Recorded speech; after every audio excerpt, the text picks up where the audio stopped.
Kahit gabi na, ang ganda pa rin tingnan ng banayad na galaw ng alon dito sa tabing dagat, oh. Kitang-kita sa liwanag ng buwan. Mas maganda yung nakikita ko, Cindy.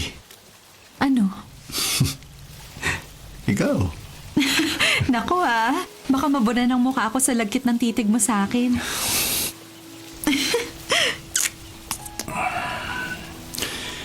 Cindy. Aris, tama na. Hayaan mo lang ako, Cindy. Malayo naman tayo sa ibang namamasyal dito eh. Baka tayo makalimot. Wala ka naman dapat ipag-alala. Pakakasalan kita. Pakasal muna tayo bago ang lahat. 3 taon na tayo. Kung ako lang masusunod, gusto kong pakasal na tayo. Kahit sa West muna. Sinabi ko na sa'yo, sa simbahan ko gusto makasal tayo. Pero kulang pa ang ipon ko. May plano ako para mapadali ang kasal natin. Tutulungan kita mag-ipon. Cindy. Magtatrabaho ako para makasal na tayo sa darating na taon.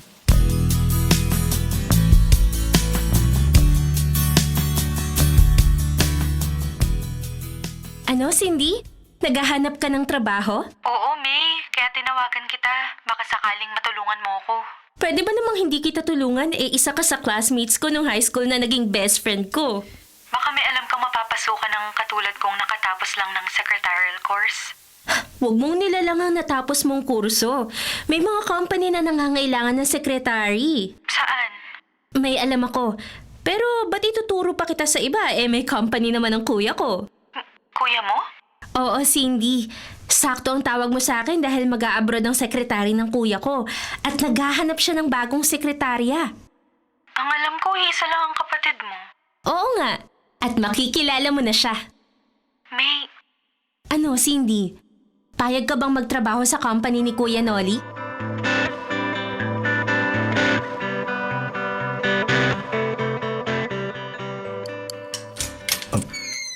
Sir Noli? Sir? Sir Noli? Doro, Sir, nakita kong umalis na ang babaeng kasama mo rito sa motel. Kaya kinatok na kita. Pero di ka nagbubukas ng pinto eh. Kaya nanghiram ako ng duplicate key sa room boy para makapasok dito sa kwarto. Pinahiram naman niya ako dahil alam niya driver mo ako. ha? Yung wallet ko at mga alahas, yung relo, yung singsing at kwintas, nawawala. Ha? Sir, ninakawan ka ng GRO? Basta kasi nasobran ako sa alak, nakakatulog ako eh. Kaya hindi ko na malayang ninakawan ako ng babaeng nakasama ko. Sir Noli, Ayop na babaeng yan. Pag nakita ko uli siya, malilintikan siya sa akin. Baka mapatay ko siya.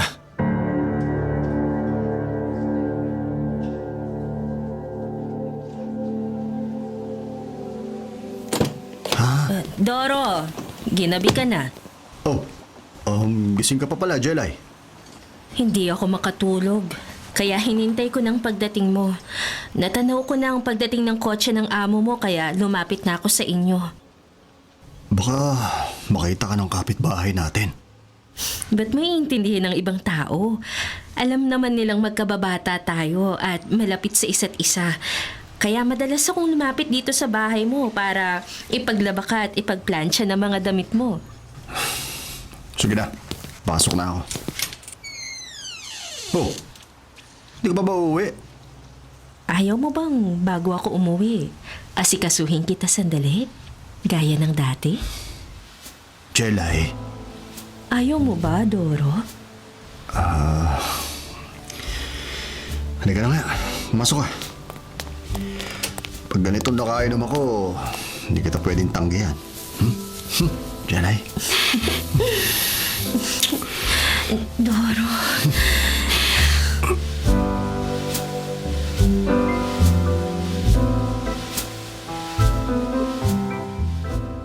Kuya Noli, si Cindy, yung sinabi ko sa yung best friend ko nung sa high school na ia-apply kong secretary sa'yo.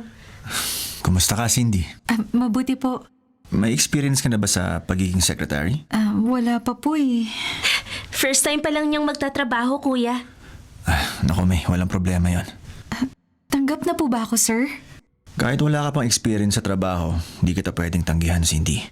Hindi ko pwedeng palampasin ang pagkakataong magkaroon ng sekretary na gaya mo. Na mas maganda pa sa artista.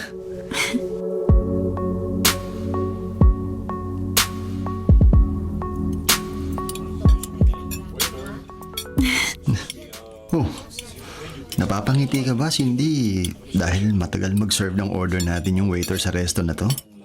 Hindi, Aris. Naalala ko lang yung sinabi ng kuya ng kaibigan ko na inaplayan ko. Yung magiging boss mo ka mo?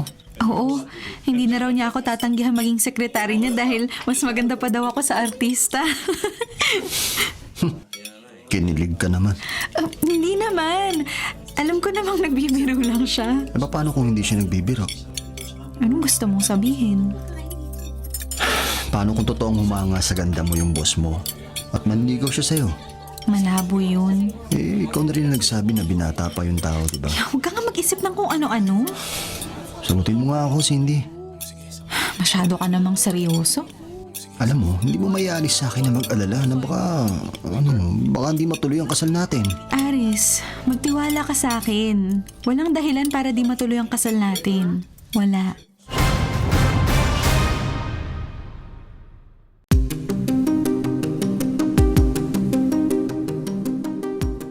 Jalay, hindi kita pwedeng bakasalan.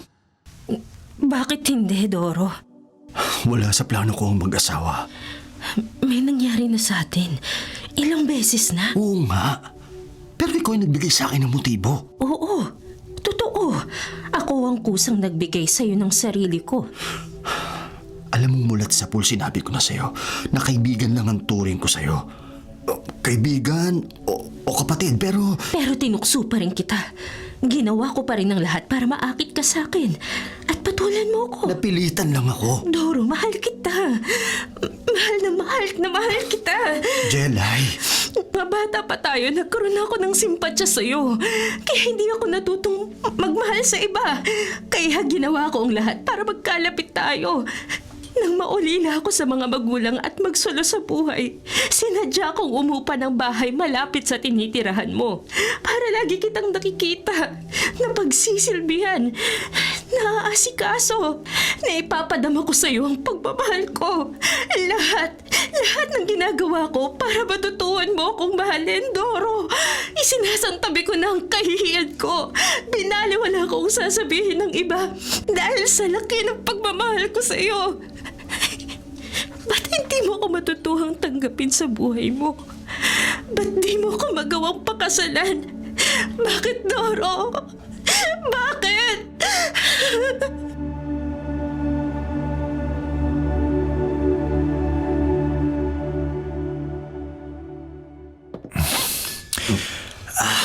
Sir Nolly, marami ka nang nainom. Okay lang ako, Doro.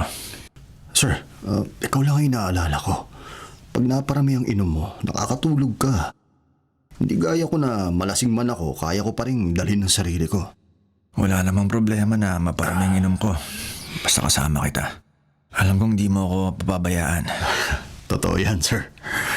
Doro, alam mo ba kung bakit niyaya kitang mag-inuman?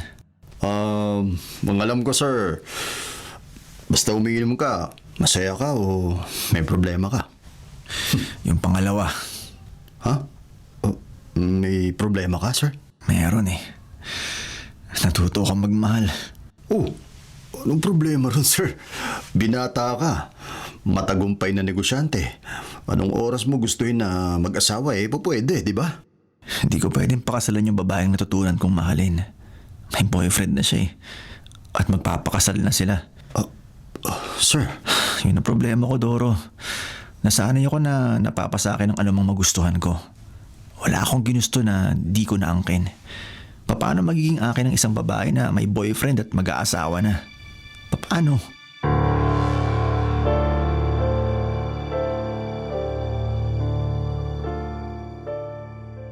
Sir Nolly, may problema po ba sa trabaho ko? Wala, Cindy. Bakit po? Ba't kita pinatawag? Alam ko po, mabagal pa po ako magtrabaho. Naiintindihan ko naman ang mga pagkukulang mo dahil bago ka pa lang sa trabaho mo. Pero pinagsisikapan ko naman pong magampanan na maayos ang lahat ng dapat kong gawin. Ayan ang dahilan kung bakit kita pinatawag. Nakikita kong pagpupursige at pagmamalasakit mo sa iyong trabaho. Kaya bukod sa sweldo mo sa kumpanya, bibigyan pa kita ng incentive. Oh, kunin mo to. Sir Noli? Kunin mo na. Pag lagi magandang pasok ng pera sa kumpanya, lagi kang may bonus sa akin. Salamat po, sir. Ako dapat magpasalamat sa iyo, Cindy. Mula nang mapasok ka sa kumpanya ko, nadagdagan ng mga kliyente ko. Swerte kasi negosyo ko. At masaya ako na lagi kang nakikita at nakakasama.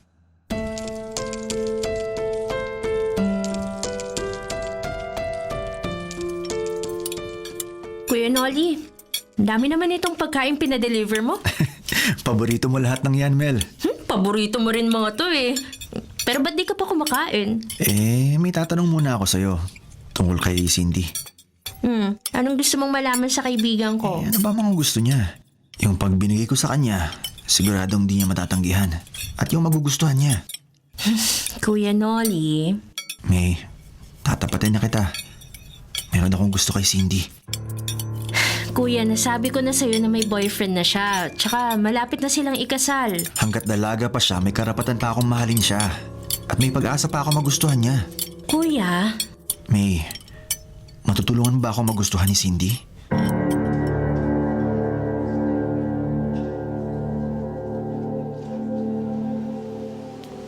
Cindy, Sir Noli?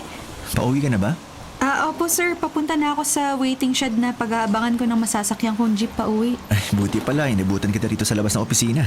Akala ko po may kinausap kayong prospect client sa labas. Meron nga. Maganda yung naging pag-uusap namin. Nadagdagan na naman ang kliyente ng kumpanya natin. Salamat naman po kung ganun. Kaya nga bumalik ako. Sakto naman, naabutan kita. Mayayaya kita mag-celebrate. Yayayain niyo po ako? Okay ba sa'yo, Cindy? Na bago ko umuwi, mag-dinner muna tayo?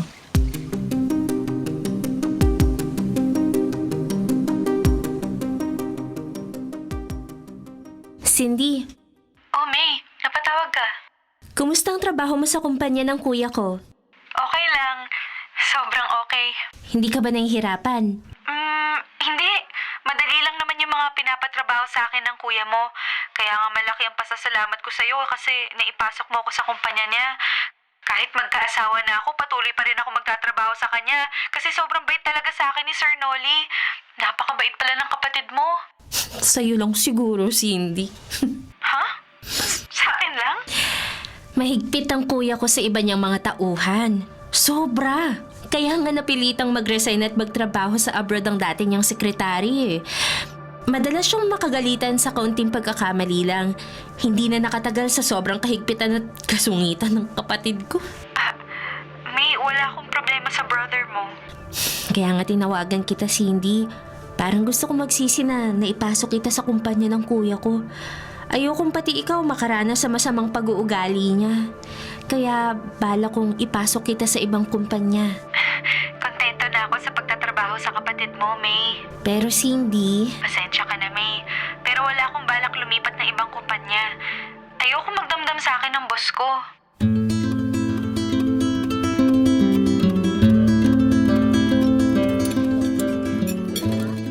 Sir Noli, nakakalula naman po dito sa pinagdalhan niyo sa akin. First class restaurant to, Cindy. At exclusive para sa atin ang mesang ito. At ang dami pong pagkain. Naku, malaki pong magagastos niyo rito. Bali wala sa akin ang gastos. Basta para sa'yo. Sir? Cindy, para sa'yo. Sir Noli? Tanggapin mo na. Bago pa tayo dumating rito, nakahanda na tong bouquet of flowers na ibibigay ko sa'yo. Salamat, sir. Pero parang sobra na po ang mga kabutihan at pag-aabala niyo sa akin. Cindy, hindi ka abalahan, kundi kasiyahan sa akin na makasama ka. Ang kamay ko, sir. Cindy, mahal kita. Mahal niyo ko? Handa akong ibigay sa iyo ang lahat. Pagiginhawahin kita, paliligayahin. Dahil sa pagmamahal ko sa iyo, handa akong gawin ang lahat. Ang lahat-lahat. Oh, ba't di ka na kumibo? Nabigla po ako, Sir Noli. Hindi ko po akalain na Na mahal kita? hindi po ako makapaniwala na magkakaroon kayo ng pagpapahalaga sa gaya ko. Huwag mong maliitin ang sarili mo. Totoo sa loob ko ang sinabi ko. Yung nararamdaman ko para sa'yo. Isang malaking karangalan po para sa akin na pahalagahan niyo ng ganito. Pero salamat na lang po, Sir Noli. Salamat na lang? May boyfriend na po ako. Pero di pa kayo kasal. Malapit na po kami magpakasal. Hanggat dalaga ka pa, may karapatan pa akong ipaglaban ang damdamin ko sa'yo. Huwag na po, sir. Cindy, Mahal ko po ang boyfriend ko. At hindi ko po siya ipagpapalit kahit kanino. Hinding-hindi po.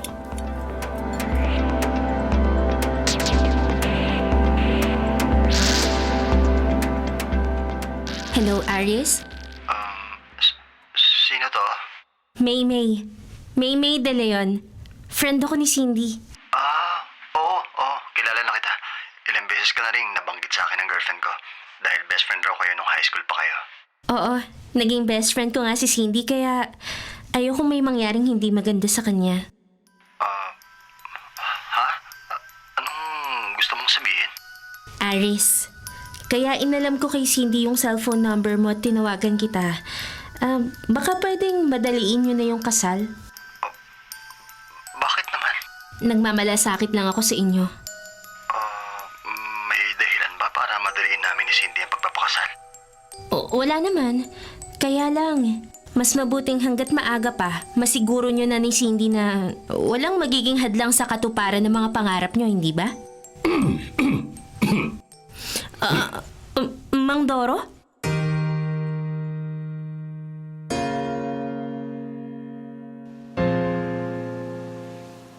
ano Doro? Gusto ni May na madaliin ni Cindy at ng boyfriend niya ang kasal nila? Oo, yun ang narinig ko nung tawagan ng kapatid mo ang boyfriend ng sekretary mo, Sir Noli. Kaya sinikreto kita rito sa kotse mo bago kita ipagmaneho sa isa mong kliyente. Ba't ginawa yun ni Maymay? Ewan ko, parang ayaw ng kapatid mo na masira ang relasyon ni Cindy at ng boyfriend nito. Gagang Maymay yun. Kahit kapatid mo siya, nasa iyong katapatan ko, sir. Hindi mangyayaring kagagahan niya. Baka dahil sa pakikialam ng utol mo, sir, mapadali mo papakasal ni Cindy at ng boyfriend nito. Sayang naman si Cindy pag sa iba napunta. Kakaibang ganda niya, ha? Doro, sisiguruhin ko na hindi matutuloy ang kasal ni Cindy sa ibang lalaki. Sir Noli, May plano na ako. May plano na ako para maging akin si Cindy.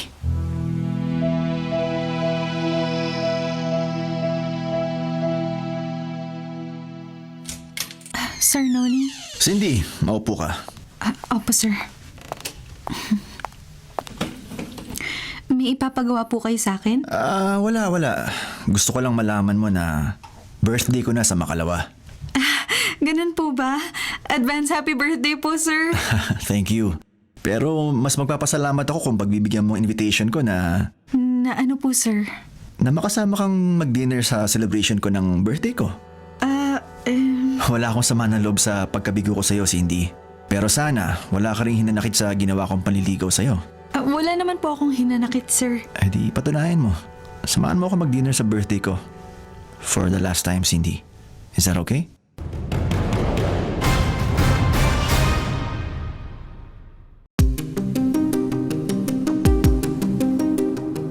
Doro, sir. sa birthday ko dun tayo sa bahay bakasyonan ko. Okay, sir. Magpapadeliver na lang ako ron ng mga espesyal na pagkain at inumin. Wala ka bang ipapabili sa akin, sir? Meron. Oh, Sleeping pills. sleeping pills, sir? Oo, pampatulog. Naihahalo ko sa inumin ni Cindy. Pero, sir, Wala akong sikreto sa'yo, Doro. Dahil subukan na ang katapatan mo sa akin. wala kang magiging problema sa akin, sir. Pero si Cindy, sir, ikakasal na siya. Matutuloy ang kasal ni Cindy. Pero hindi sa boyfriend niya. Sa akin na siya magpapakasal.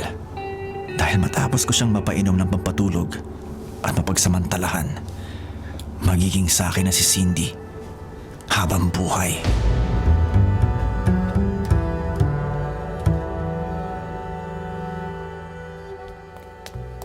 Cindy? Aris? Pauwi ka na ba? Hindi pa eh. May pupuntahan pa kami ni Sir Nolly. Saan kayo pupunta? Ba't sasama ka sa kanya? Tapos ng office hours ha? Meron kaming bibili ni Cindy sa mall. Hindi ka ang kausap ko ha? Aris, huwag mong pandilatan si Sir Nolly. Siya ang boss ko. Hindi! Hindi ko mo boss mo siya. Pwede ka na niyang kaladkarin kahit saan. Alam naman niyang may boyfriend ka, di ba?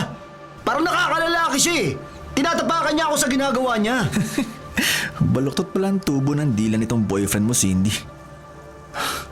Binabagay ko lang ang pananalita ako sa kausap ko. Aris, wala namang masamang ginagawa sa akin si Sir Nolly. Anong wala? Sinasamantala niya ang pagiging boss niya. Isinasama ka niya sa kung saan niya gusto dahil kusunada ka niya. Nagkakamali ka. Kailangang sumama ako sa kanya dahil may bibilin kami sa mall na gamit sa opisina. Palusot lang niya yun. Para makasama ka niya. Para magawa niya sa iyo yung gusto niya. Magtigil ka nga, Aris! Hindi ka sasama sa kanya, Cindy. Okay? Sa pinagsasabi mo, inilalagay mo ako sa kahihiyan sa boss ko. Sa inuugali mo parang hindi na kita kilala. Sa akin ka sasama. Sinundo kita para ihatid kita pauwi. Hindi ako sasama sa'yo. Sasama ka sa akin sa ayaw at sa gusto mo. Halika! Bitawan mo ang braso mo! Kung kailangan kalad ka rin kita, gagawin ko. Huwag ka lang maisama ng boss mo sa kung saan. Huwag lang niyang magawa sa'yo yung gusto niya. Aris, ano ba? Huwag mo nga akong kalad ka rin! Bitawan mo ako! Hindi kita bibitawan. Hindi ako papayag pagsamantalahan ka niya. Bitiwan mo si Cindy. Hoy, wala kang pakialam sa amin, hayop ka. Huwag mo akong mumurahin. Kahit mayaman ka, hindi kita sasandayin. Hindi ako pamatalo sa'yo. Aris, tama na, Sir Nolly! Awat na po! Huwag kayong mag-away! Tama na!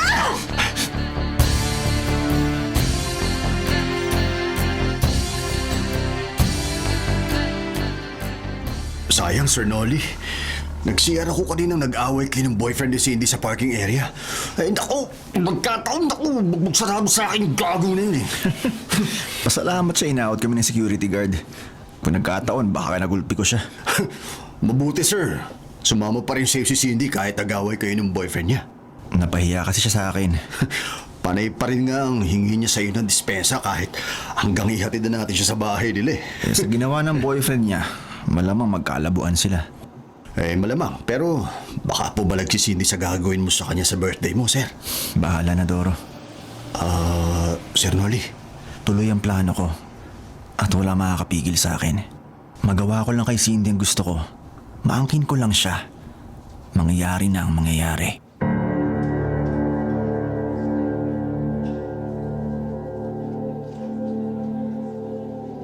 Doro, ano tong nakuha ko sa bulsa ng jacket mo? Bakit pinakailaman mo yan, Jelay? Sleeping pills sa mga ito. At liquid na pampatulog. Akin na nga yung mga yan. Huwag kang ang magalit. Ikaw ba? Uy, masyado ka na nagiging pakilamera ha? Tinatanggal ko lang ang mga gamit sa mga damit mo bago ko labhan. Tigilan mo ng pakialam sa mga gamit ko! At sa kahit ano sa pamamahay na to, ha? Gusto lang kitang pagsilbihan. Hindi ko kailangan ng pagsisilbi mo! Saan mo ba gagamitin ang mga pampatulog na yan? Wala kang pakialam! Doro! Umalis ka na! Kung may balak ang hindi maganda, huwag mong ituloy! Sinabi na umalis ka na! Alis na! Huwag mo akong itulak palabas ng pinto! Huwag ka nang babalik dito kahit kailan, ha? Labas!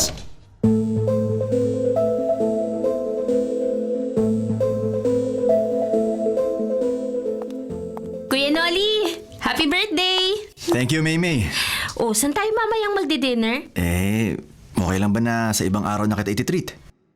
Sa ibang araw? Oo, may lakad kasi ako ngayon eh. Sabi sa akin ni Cindy, magdi-dinner daw kayo mamaya. Oo nga, kami lang. Saan? Kahit saan. Join ako sa inyo, kuya. Hindi na. Kuya Nolly? Maymay, kung pwede kitang isama kita. Kaso hindi eh. Kuya, Ano? baka ano? may balak kang hindi maganda kay Cindy, ah. Wala. Pakiusap, Kuya Nolly. Huwag mong gagawa ng masama ang kaibigan ko. Baka mapasama ka lang.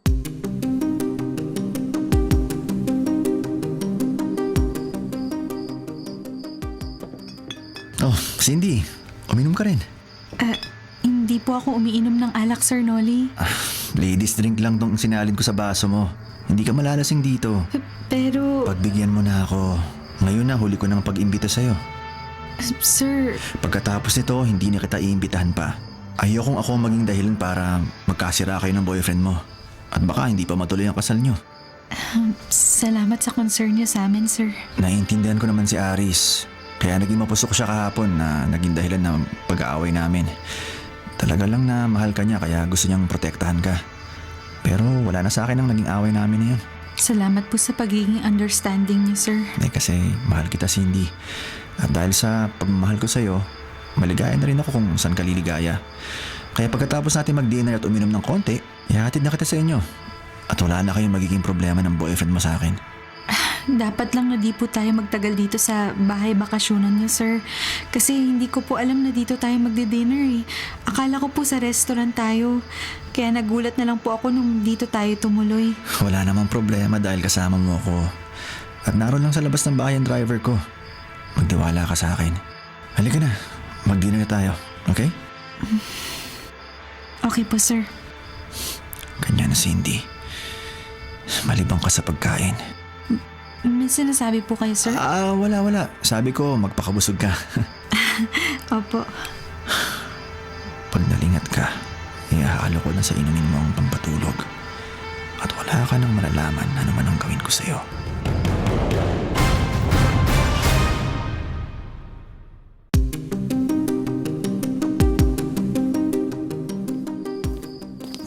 Doro, kumusta ka rito sa labas ng bahay?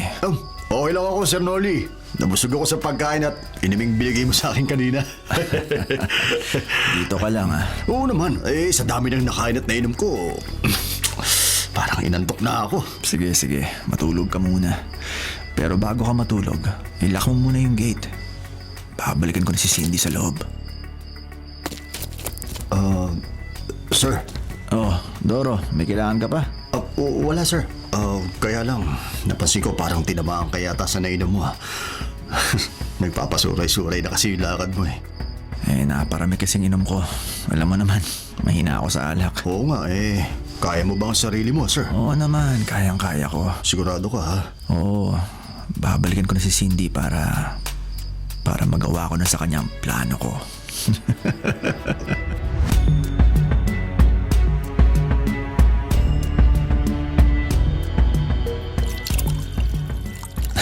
Cindy, toast tayo. Okay po, sir. Toast. Cheers. Cheers.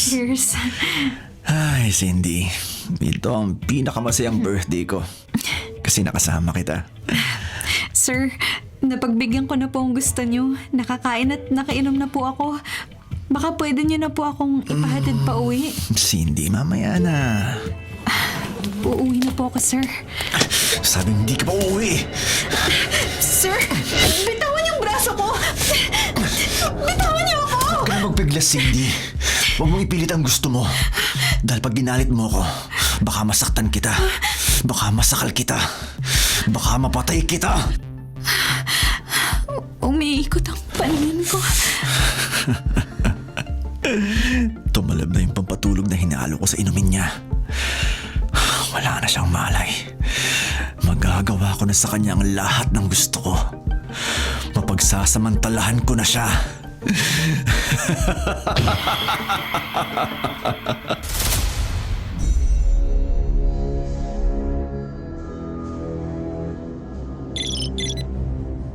Hello? Hello? Mimi? Speaking. Si Aris to? Boyfriend ni Cindy? O Aris, napatawag ka. Pasensya na kasi kanina ko pa tinatawagan si Cindy. Hindi ko makontak ang cellphone niya kasi. Oh? Bago ka tumawag, katatapos ko pa rin lang tawagan ng girlfriend mo, Aris. Pero ngayon, hindi ko rin siya makontak. Ganun ba? Baka alam mo kung nasan siya. Ang alam ko, nag-dinner sila ng kuya ko. Oo nga alam ko rin na sasama mag-dinner si Cindy sa boss niya dahil birthday nito. Pero gabi na Ang tiniyak sa akin ni Cindy, hindi siya magpapagabi at uuwi na siya. Pero 10 oras na ng gabi, wala pa rin sa kanila. At hindi ko alam kung nasa na siya at kung ano nangyari sa kanya. Aris, Mimi, pwede bang tawagan mo ang kuya mo? Yan ang gagawin ko. Oo, sige. Tapos ipaalam mo kagad sa akin kung nasan si Cindy, ha? Oo. Mimi, salamat. Hihintayin kong tawag mo, ha? Bye. Bye. Ba't di ko rin makontak si Kuya Noli? Ay, God. Huwag sana magkatotoo yung kaba ko. Huwag sanang may masamang ginawa ang kapatid ko sa best friend ko.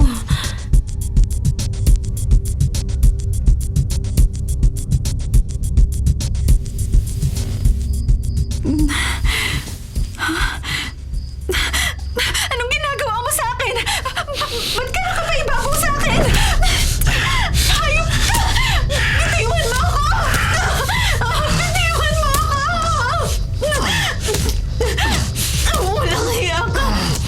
Huwag mo ako kasakalin! Bitiwan mo laing ko! Hindi ako makahinga!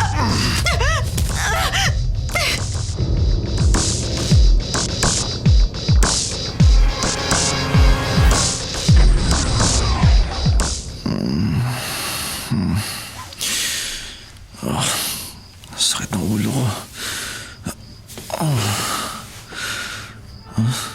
Nakatulog pala ako. Si Cindy. Nakahando si sa sopa. Nakataas ang damit niya. Wala siyang underwear. Nakaliwit ang dila niya. Nakatirik ang mga mata niya. Hindi na rin siya humihinga. Doro! Doro! Bakit, Sir Noli? Doro! Bakit parang ligalig ka, sir? Nagising ako sa sigaw mo. Ano nangyari? Ha? Si Cindy! Bakit nakabulagta siya sa sofa, sir? Patay na siya! Ano, Sir Noli? Patay na ang sekretary mo? Paano nangyari, sir? Sir, ikaw lang ang kasama niya. Oo. Ako lang kasama niya, Doro. Kami lang ni Cindy magkasama sa loob ng bahay. Kaya walang ibang may kagagawan sa pagkamatay niya kundi... Sir Noli. Napakalaking kagaguhan ang nagawa ko, Doro. Dahil sa sobrang kalasingan ko, nawala na ako sa sarili ko. Hindi ko na alam na gawa ko. Na-rape ko si Cindy. Napatay ko siya!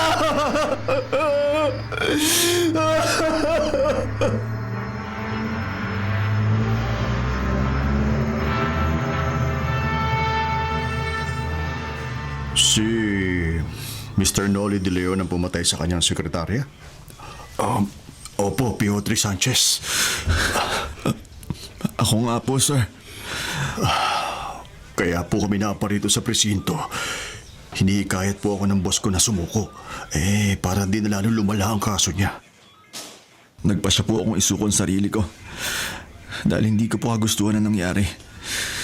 Paano ba ang pangyayari?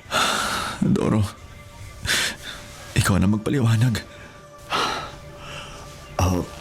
Piotr, nagsa-celebrate po ng birthday ang amo ko sa kanyang bahay. Doon sa bahay bakasyonan kagabi. Kasama ang sekretarya niya na, kursunada po niya. Tapos ako naman po, nakatulog sa labas ng bahay. Dahil nakainom po ako ng kaunti. Ayun, nagising na lang po ako, nagsisigaw ang amo ko. At nakita ko na lang po sa loob ng bahay yung sekretary niya. Yun po, nakahandusay sa sopa. Nakataas yung damit, tapos wala ng underwear. Tapos nakalawik pa po yung dila. Nakatirik yung mata. At wala na pong buhay. Mr. De Leon. Kasalanan ko po, sir. Naparami po ang inom ko. Nalasing po ako. At dahil po sa espiritu ng alak, nawala ako sa sarili ko. Tinulak ako ng demonyo, sir. Kaya nagawa ko sa sekretary kong ang karumal-dumal na krimen ng panggagahasa at pagpatay. Maliwanag ang krimen. Sir, crime of passion.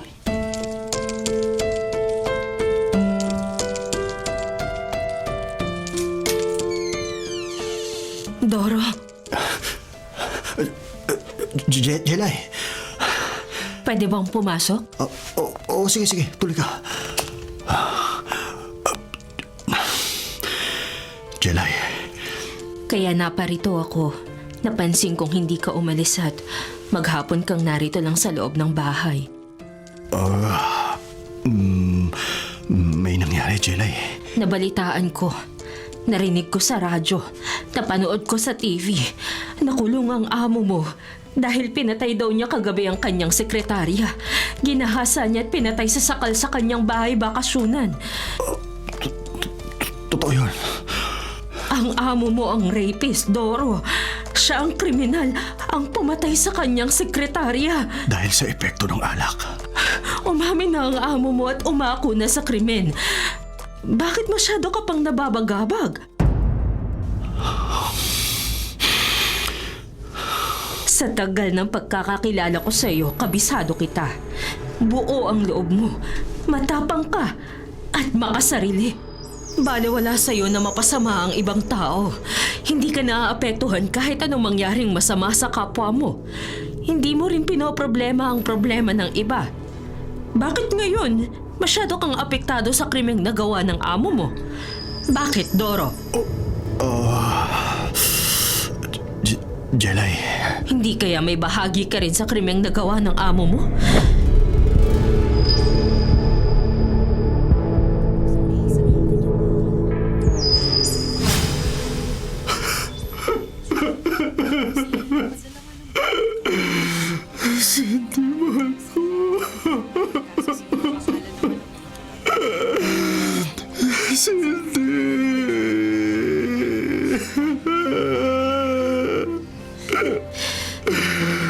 Aris, nakikiramay ako sa nangyari kay Cindy.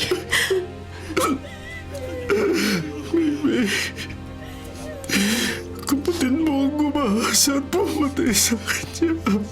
Kaya nga parang gusto ko magsisi. Na naipasok ko ng trabaho ang best friend ko Sa kuya mong rapist! At mamamatay tao! Aris! Napakasama ng kapatid mo, baby! Wala siyang puso. Wala siyang konsensya. Alam na niya may boyfriend si Cindy. At ikakasal na. Pero pinag-interesan pa rin niya. Ginahasa na niya. Pinatay pa sa sakal.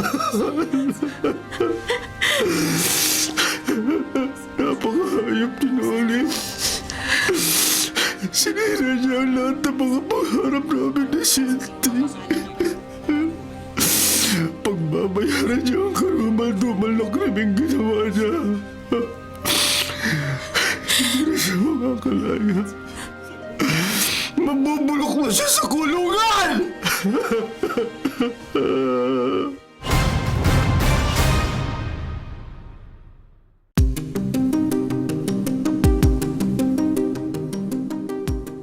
Eliodoro Lozano, alias Doro. Piotr Santiago. Isang dahilan kaya inimbitahan kita rito sa presinto.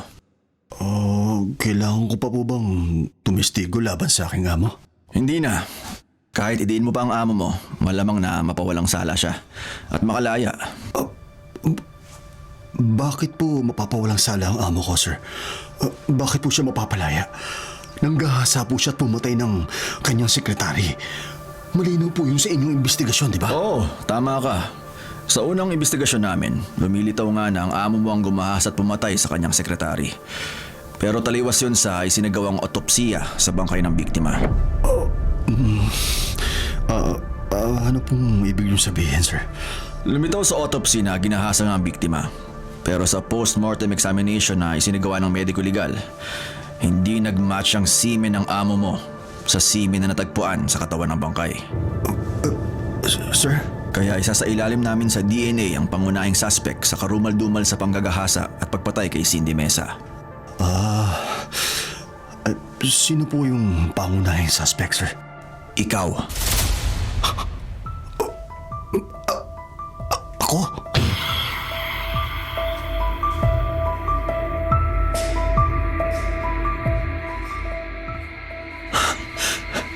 Ikaw, Doro?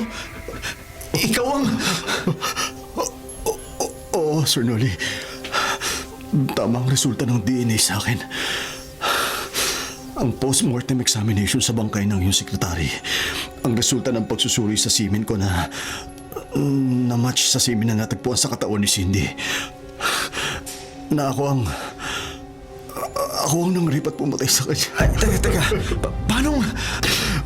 Matapos mong mapainom ng pampatulog si Cindy, nakatulog ka sa labis na kalasingan. Kaya hindi mo na ituloy ang balak mo na pag-rape sa kanya. Pero nang buksan ko ang pinto at nakita kong mahimbing ang pagkakatulog mo. Tapos nakita kong si Cindy nandun sa sopa na walang malay, na nakataas ang damit niya. Pinasok ng demonyo ang utak ko eh. At naghahasa ako siya. Pero habang ginagawa ko yung pagkagahasa sa kanya, nagising siya. Pumalag. Kaya sa kalituan ko, nasakal ko siya. At huli na nang namalayan kong hindi na siya huminga, sir. Ayop ka, Doro! Ayop ka! Ahas! Sir! Pinagsisisihan ko yung nagawa ko, sir. Nagkasala ako. Kaya tama lang na makulong ako. Tama lang na napagdusahan ko ang nagawa kong karumal-dumal na krimen, sir. Sir, patawad, sir.